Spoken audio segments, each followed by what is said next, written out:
When Sarah and I started to live a normal life abroad, we decided to Sara Labati. love.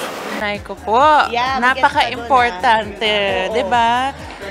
Syempre, if you want to be able to take care of your kids as anything personal, if that's what you're asking. Yeah.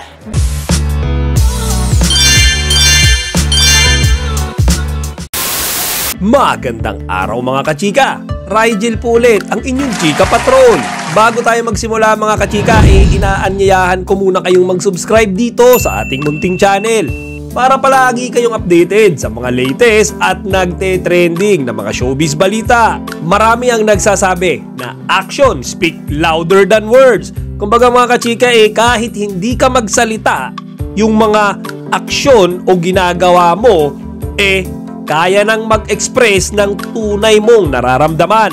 Yan mga kachika ang ipinakitang reaksyon ni Richard Gutierrez dito sa kanilang napapabalitang hiwalayan ni Sara Labati. Habang si Sara Labati naman mga kachika sa kauna-unahang pagkakataon mula nung napabalita nga yung hiwalayan nila ni Richard, nagpakita na sa media.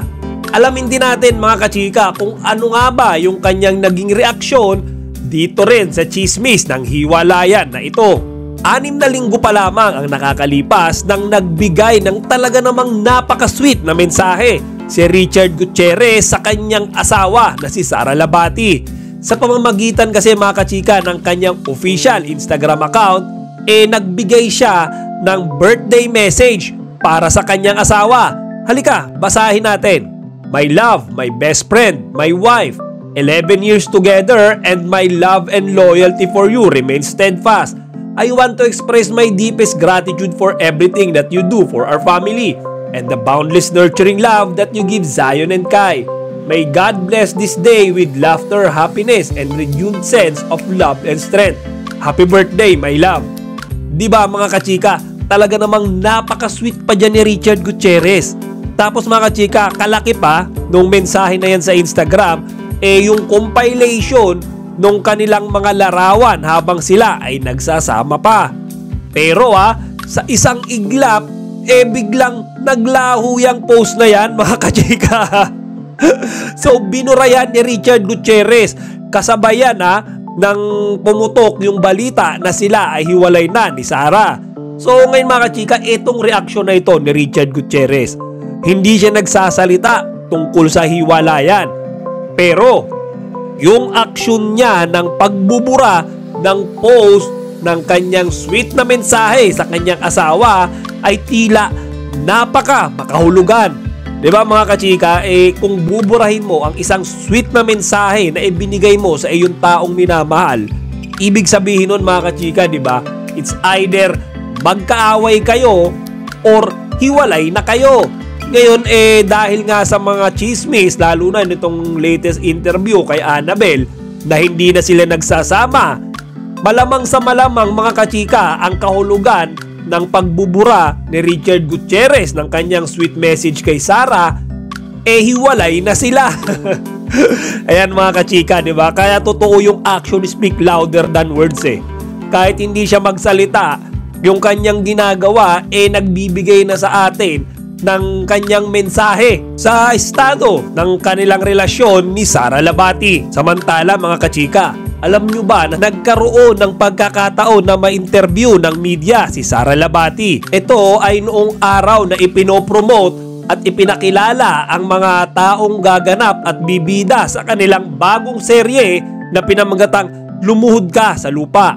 So mga kachika, syempre ang mga tanong dito mga related dun sa kanilang bagong teleserye.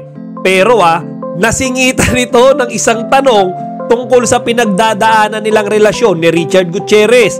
Kamusta na nga ba ang kanilang relasyon? Pakinggan nyo mga kachika ang sagot o tugon ni Sara Labati dito.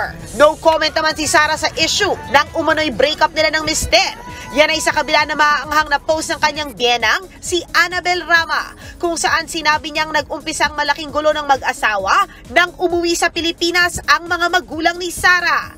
May kasama pang picture ng Gutierrez fam ang post pero wala doon si Sara. I'd rather not comment on anything personal if that's what you're asking. Yeah. Dahil lumuhod ka sa lupa, malapit na. Tila mga kachika medyo alalay sa pagbibitaw ng kanyang mga sasabihin si Sara.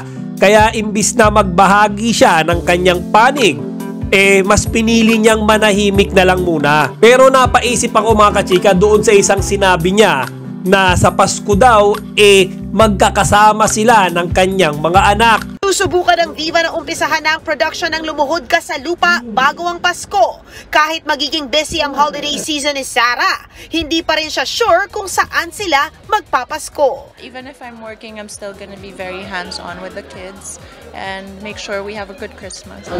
Ayan kasi mga kachika contradicting doon sa sinabi nung kanyang biyanan na si Annabel Rama na pupunta sa Japan ang buong pamilya Gutierrez at -1, isa lang ang di kasama na alam naman natin pinatatamaan niya si Sara Labati. Lahat kami papunta ng Japan. Christmas hanggang January 3. Okay. Pahinga from all the work. Yes. Sama-sama akong pamilya ko. Tama. Tita, -1 lang. So kung si Sara may balak magpasko kasama ang kanyang mga anak, ibig sabihin ba nun mga kachika, hindi makakasama ang dalawang anak ni Richard sa Japan? Ibig sabihin ba nun, magpapasko ang dalawang batang ito na kasama ang kanilang ina at hindi ang kanilang ama? O siya mga kachika, hanggang dito na lang muna. Sana huwag nyo kalimutang bisitahin ang ating website na chikapatrol.net at ilagay din ninyo ang inyong mga opinyon dito sa comment section. Chika Patrol signing out! Kachika, huwag niyong kalimutan mag-like, comment, and subscribe. Para sa iba pang mga celebrity news, i-click lamang ang mga videos na ito.